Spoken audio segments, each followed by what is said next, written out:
защита на европейската ти титла. Спомням си, когато каза, че коефициента за Пицолато е много малък. Потвърди го днес по най-категоричен начин. Доволен ли си?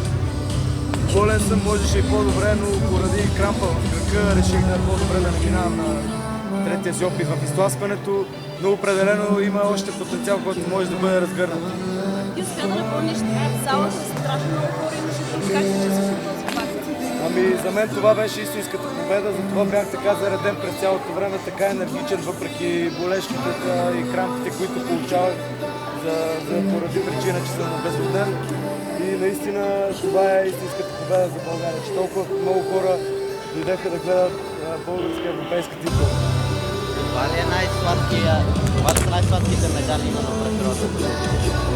Определено превърнаха за мен това състезание в любимото ми досега. От тук нататък път е отворен към Олимпиадата. Да, не е много близо, но не е и далеч. Пътят е към Олимпиадата. Ние не спираме тренировки, дори друга седмица отново съм на състезание и въобще не съм си помислил за секунда, че това е краят. Определено не съм забравил целта си и ще я гоня до край. Беше с температура и настинка преди няколко дни. Разбрах, че пак те е повторила последния ден. Днес нямах температура, но поради тази температура бях свалил килограми и бях обезводнен и това причини крампа в кръка ми на последния опит. Кажи ни амбициите на Карл за тази година, какви са? Амбициите на Карл за тази година са абсолютно всички състезания да участвам, абсолютно навсякъде златни медали.